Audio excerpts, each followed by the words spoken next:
तकरीबन 2 महीने पहले हमने ये भारत जोड़ो यात्रा कन्याकुमारी से शुरू की और आज हम महाराष्ट्र में हैं। दिन भर चले, 6 बजे से चल रहे हैं, 7-8 घंटे चले हैं, 24-25 किलोमीटर चले हैं और हमारे साथ आप सब चले। धूप में, गर्मी में आपने अपनी शक्ति, अपना प्यार इस यात्रा को दिया। इसके लिए मैं दिल से आप सबका धन्यवाद करना चाहता हूं।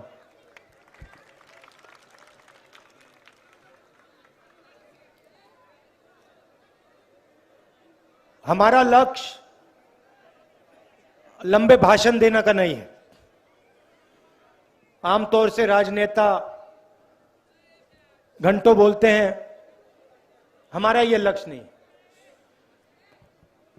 हम दिन में 7-8 घंटे चलते हैं और हम, सिर्फ मैं नहीं, कांग्रेस पार्टी के सब नेता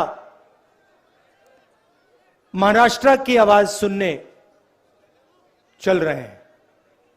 तो 7 घंटे हम आपकी आवाज सुनते हैं, किसानों से बात करते हैं, छोटे व्यापारियों से बात करते हैं, युवाओं से बात करते हैं,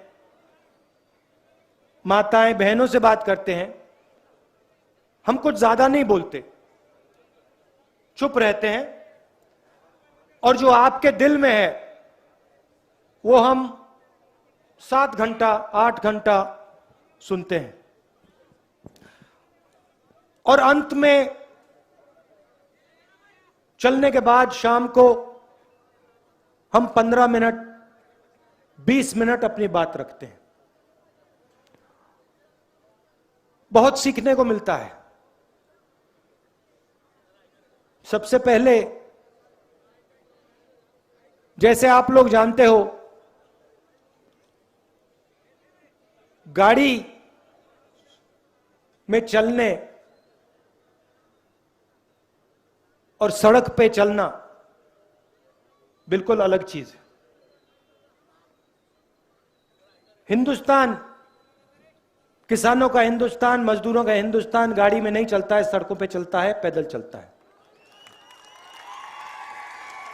तो अगर उस हिंदुस्तान को समझना है तो हवाई जहाज, हेलीकॉप्टर, गाड़ी से नहीं समझा जा सकता है। अगर हिंदुस्तान को समझना है तो सड़क पे चलना होगा। और यही सबसे पहली बात, सड़क की क्वालिटी दिख जाती है। कैसी सड़क है, उस पे चला जा रहा है या नहीं, गड्ढे हैं या नहीं, ध्यान से चलना पड़ता है या आसानी से चला जा सकता है, सब पता लग जाता है। 5 मिनट में पता लग जाता है। स्टेट की हालत सबसे पहले सड़कों में दिख जाती है।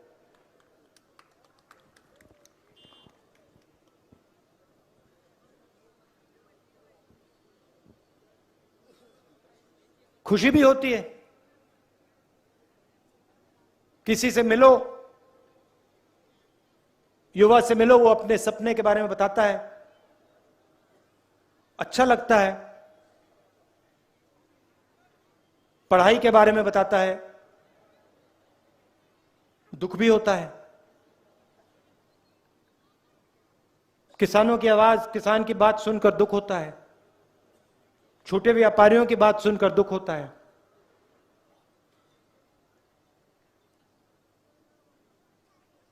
नरेंद्र मोदी जी ने कुछ साल पहले नोटबंदी की, जीएसटी लागू की। उसका असर कितने साल हो गए? कितने साल पहले की थी? 6 साल। तो 6 साल हो गए। जैसे सुनामी आती है, मुझे याद है मैं गया था जब सुनामी आई थी, तो सुनामी का एकदम असर तो होता है, मगर सुनामी का सच्चा असर 5-6 साल बाद दिखाई देता है। इसी प्रकार नरेंद्र मोदी जी ने जिस दिन नोटबंदी की, जिस दिन गलत जीएसटी लागू की, उन्होंने हिंदुस्तान पर आर्थिक सुनामी आई। उस समय उन्होंने बोला कि देखो, मैं काले धन के खिलाफ लड़ाई लड़ रहा हूं, काला धन मिट जाएगा। 5-6 साल हो गए, सबूत आपके सामने है, काला धन मिट गया, गायब हो गया।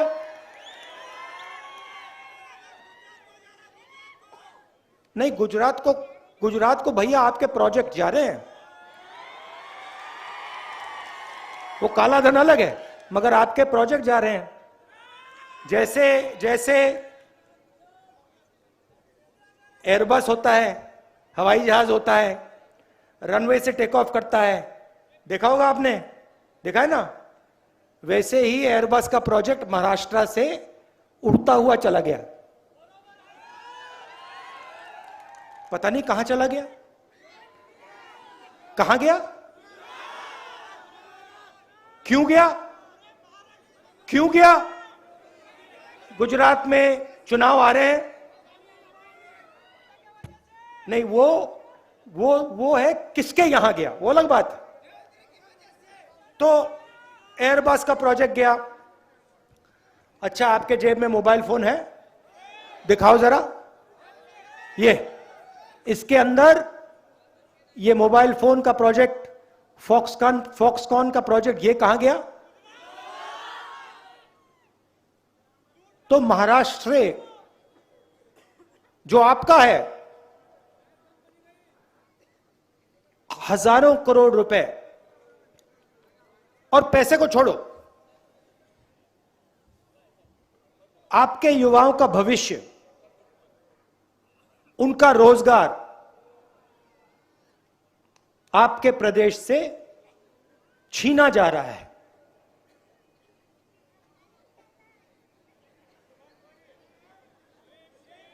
ये अब सड़क पे आप युवा से बात करो, मैंने कहा कि इन सड़कों पे अच्छा लगता है, दुख भी होता है। आज मेरी एक युवा से बात हो रही थी, स्वराज नाम, बस लेके आया था अकेला, 3-4 किलोमीटर हमारे साथ मतलब चल रहा था। राहुल जी मैं आपसे बात करना चाहता हूं, राहुल जी मैं आपसे बात करना चाहता हूं, राहुल जी मैं आपसे बात करना चाहता हूं। बहुत सारे लोग हैं तो लोग आते रहते हैं। आधा पौना घंटा लगा, आया।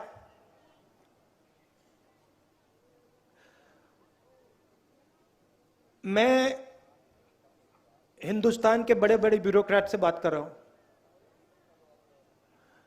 जितना इसको शिक्षा के बारे में मालूम था, हिंदुस्तान की एजुकेशन मिनिस्ट्री में सबसे बड़े ब्यूरोक्रेट को नहीं मालूम। पहली बात मुझे कहता है, राहुल जी मैंने इंजीनियरिंग की है, मगर मुझे इंजीनियरिंग की जॉब नहीं मिल सकती हिंदुस्तान में। मैंने उससे कहा कि अजीब सी बात है, मैं अब कन्याकुमारी से महाराष्ट्र तक आ गया। जब भी मैं युवाओं से, बच्चों से पूछता हूं क्या करना चाहते हो, 4 ही जवाब मिलते हैं, 5। पहला, आईएएस, दूसरा इंजीनियर, तीसरा डॉक्टर, चौथा चौथा शाबाश, चौथा आर्मी, और पांचवा वो आर्मी और पुलिस मतलब एक ही है, उसको एक ही मानते। पांचवा लॉयर, डॉक्टर, लॉयर, आईएएस मतलब सरकारी, पुलिस या आर्मी, और कोई कुछ करना ही नहीं चाहता। तो लड़के ने मुझे बताया, स्वराज ने बताया कि देखो क्यों नहीं करना चाहते, क्योंकि हिंदुस्तान में प्रैक्टिकल शिक्षा नहीं है। मतलब जो भी हम अपने स्कूल कॉलेज में सिखाते हैं, ये 5 काम उससे हो सकता है, उस शिक्षा से हो सकता है, मगर अगर व्यक्ति को, युवा को किसी कंपनी में जाके काम करना है, तो जो उसे स्कूल में सिखाया जा रहा है और जो उसको कंपनी में नॉलेज होनी चाहिए, जमीन आसमान का फर्क है। ये 16 साल का बच्चा मुझे बता रहा है, और यह बात हिंदुस्तान के सबसे बड़े ब्यूरोक्रेट्स को नहीं समझ आ रही। यह है महाराष्ट्र का कमाल। अच्छा, मैंने खुशी की बात बोली तो दुख की बात भी बता देता हूं। मैं आपको बताऊं, आज आपने मेरा दिल तोड़ दिया। हाँ, दिल तोड़ दिया आपने मेरा, दिल तोड़ दिया। मैं आपको बताऊं, सुनोगे? इसी सड़क पे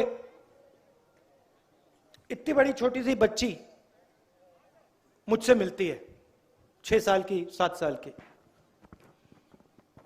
कहती है, पहले मुझे ढूंढ के निकाला, कहती है मैं आपसे मिलना चाहती हूं।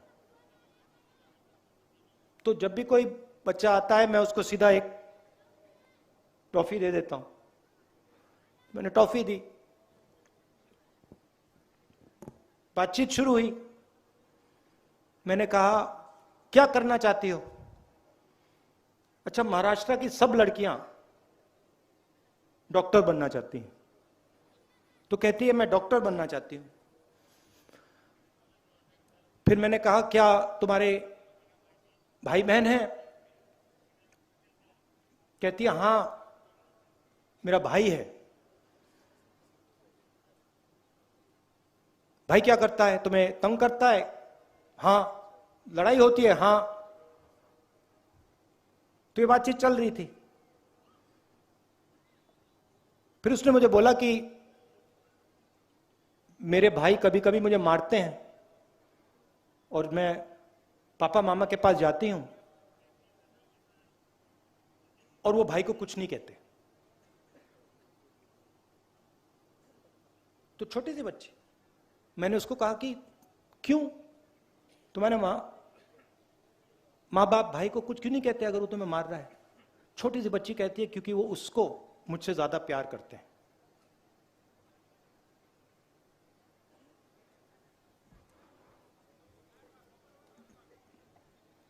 सुनते हुए काफी दुख हुआ। छोटी सी बेटी है, होशियार, मगर उसके माता पिता जिस प्रकार से बेटे को देखते हैं, उस आंख से बेटी को नहीं देखते। इससे आपका प्रदेश कमजोर होता है। सही बोला, गलत बोला? तो हमारी जो बहनें हैं, माताएं हैं, वो पुरुषों से भी ज्यादा जरूरी हैं। और जो देश अपनी महिलाओं की इज्जत नहीं करता, वो देश आगे नहीं बढ़ सकता।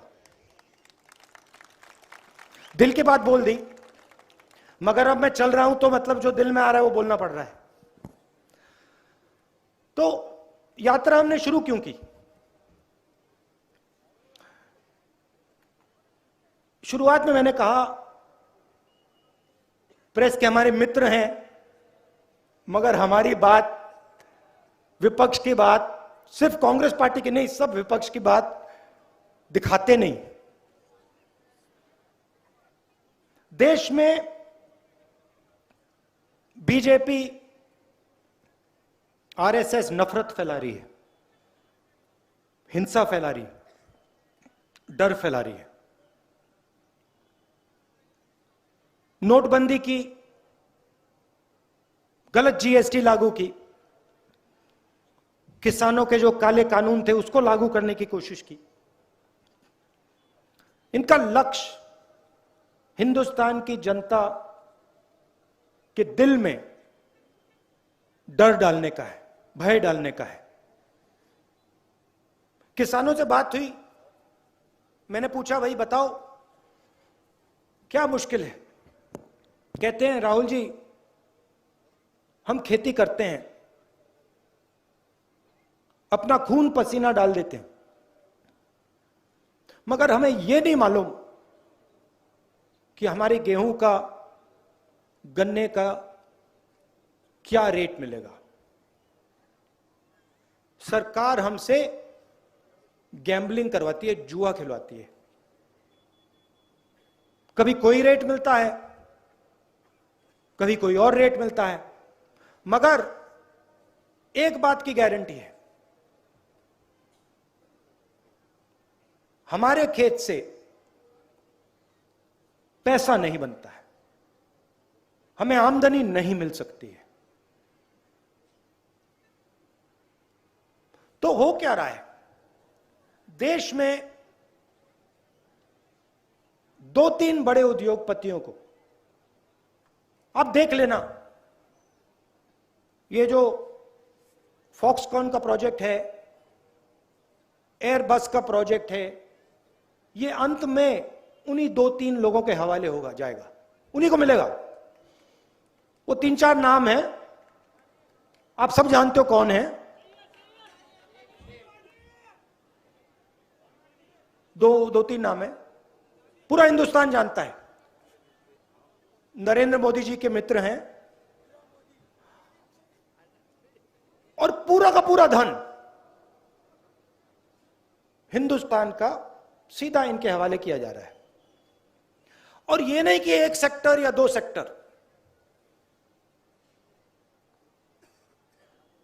किसी भी सेक्टर में, किसी भी सेक्टर को नहीं छोड़ा है। Airport, port, infrastructure, agriculture, telephone, सब का सब इन्हीं 3-4 लोगों के हवाले किया जा रहा है। अब आप समझिए, आज मेरी मीटिंग में कोऑपरेटिव सेक्टर के साथ हमारी मीटिंग हो रही थी, उन्होंने कहा कि नरेंद्र मोदी जी ने बहुत बड़ी गलती की। मैंने कहा क्या गलती की?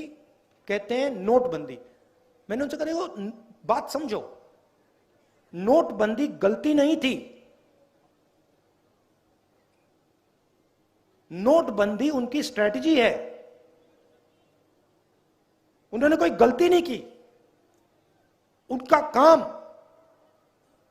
जो छोटे व्यापारी हैं, और हर एक छोटा व्यापारी इस बात को समझ जाएगा, जो छोटे व्यापारी हैं, जो मिडिल साइज बिजनेस चलाते हैं, छोटे बिजनेस चलाते हैं, उनको खत्म करने का है।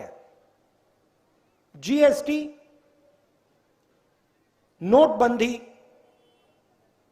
और कोविड के समय जो इन्होंने किया, ये गलतियां नहीं है। ये जो छोटा बिजनेस का सेक्टर है, इसको खत्म करने का तरीका है। क्योंकि जब तक ये खत्म नहीं होंगे,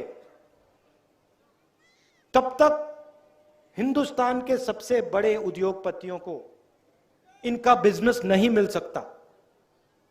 पहले इनको मारना पड़ेगा और फिर जो इनका है उनके हवाले करा जाएगा। और मेरी बात आप देखना, हर सेक्टर में यह होगा, एक सेक्टर नहीं छूटेगा। मगर इसका नतीजा क्या आएगा? नतीजा यह होगा कि इन सड़कों पे जो भी युवा मेरे से बात करेगा वो बेरोजगार होगा। पूरा का पूरा हिंदुस्तान बेरोजगार होगा। क्यों? क्योंकि बड़े उद्योगपति रोजगार नहीं देते। रोजगार 3-4 जगह से मिलता है। जो छोटे व्यापारी होते हैं, मिडिल साइज व्यापारी होते हैं, जो दुकानदार होते हैं, ये रोजगार देते हैं। दूसरा, जिसको हम पब्लिक सेक्टर कहते हैं, सरकारी कंपनियां, ये रोजगार देते हैं। और फिर किसान और उनका पूरा जो सिस्टम है वो रोजगार देता है। इंफ्रास्ट्रक्चर में भी रोजगार पैदा होता है। ये है। अब जो स्मॉल और मीडियम बिजनेस वाले हैं उनको तो खत्म कर दिया, नोटबंदी से खत्म कर दिया, जीएसटी से खत्म कर दिया। जो सरकारी कंपनियां हैं उनको सबके सबको प्राइवेटाइज किया जा रहा है। बीएचईएल, रेलवेज तक, तो वो भी रास्ता बंद हो रहा है। प्राइवेट नौकरी वाला रास्ता बंद हो गया, रोजगार वाला रास्ता बंद हो गया। सरकार में किसी को रोजगार नहीं देते हैं, कॉन्ट्रैक्ट का सिस्टम लगा रखा है, उसमें पता नहीं कब निकाल दें आपको 2 मिनट में। तो बेरोजगारी बढ़ती जा रही है, डर बढ़ता जा रहा है। दूसरी तरफ महंगाई बढ़ रही है। पहले यूपीए के समय 60 रुपए का पेट्रोल था, आज क्या रेट है?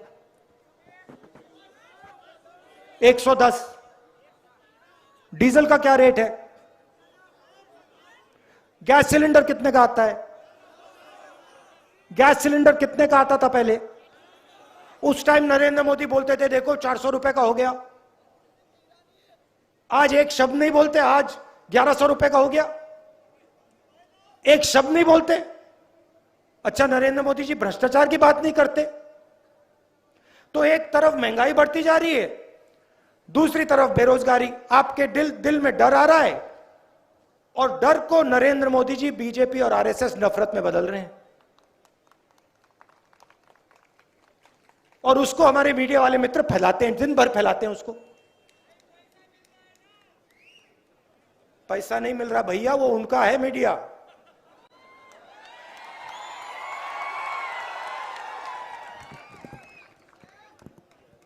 ये भैया किसानों का नहीं है।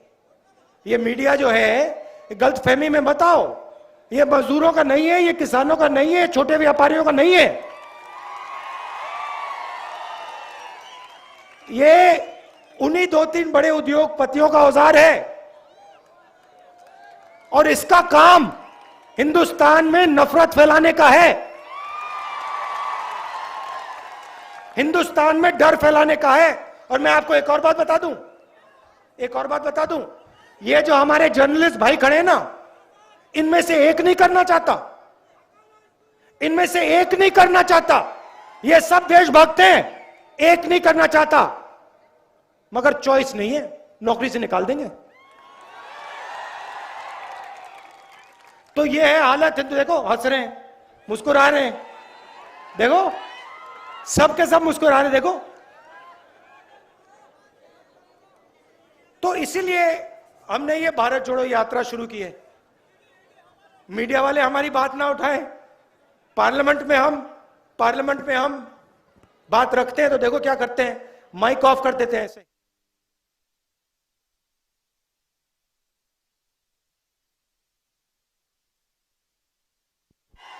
यहां पे तो कंट्रोल है माइक का, पार्लियामेंट हाउस में वहां पे ऐसे ही बंद हो जाता है 2 मिनट में, देखते ही रह जाते हैं हम।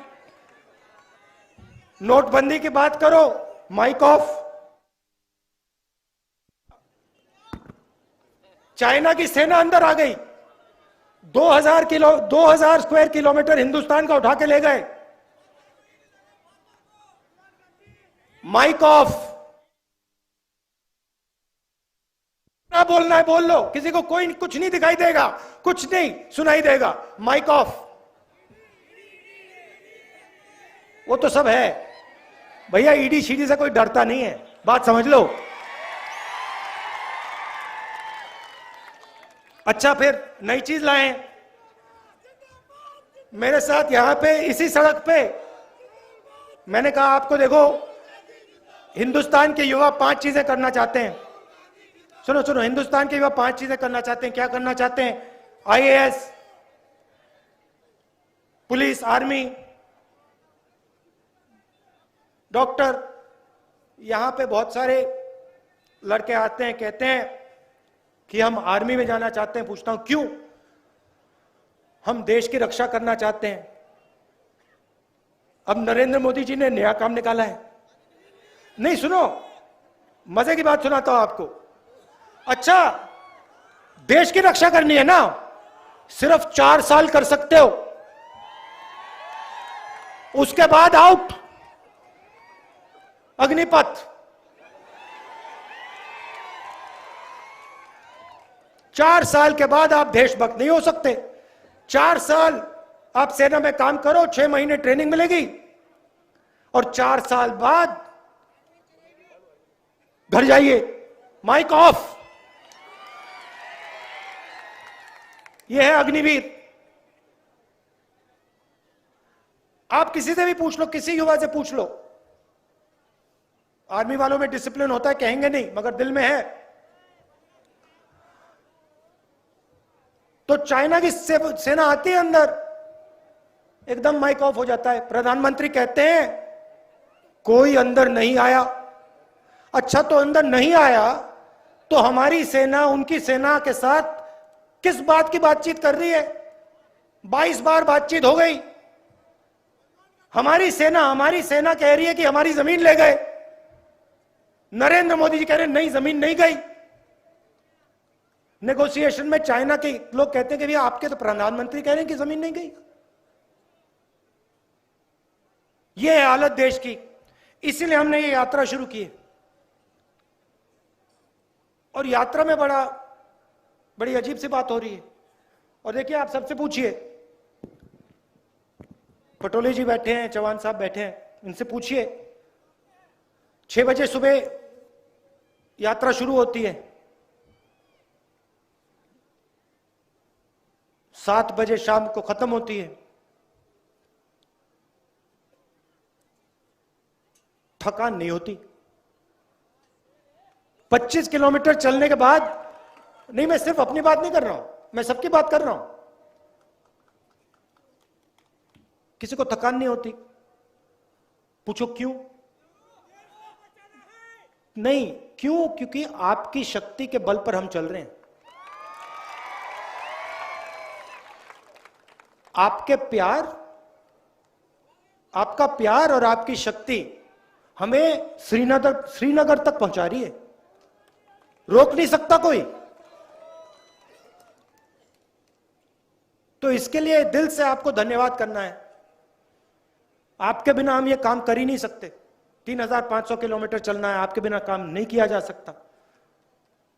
आप मदद कर रहे हो, और फिर इन सड़कों पे अपना पूरा का पूरा ज्ञान फ्री में हमें दे रहे हो। तो आप सबका दिल से धन्यवाद करना है। इतना आपने प्यार दिया, इतनी शक्ति दी, इसके लिए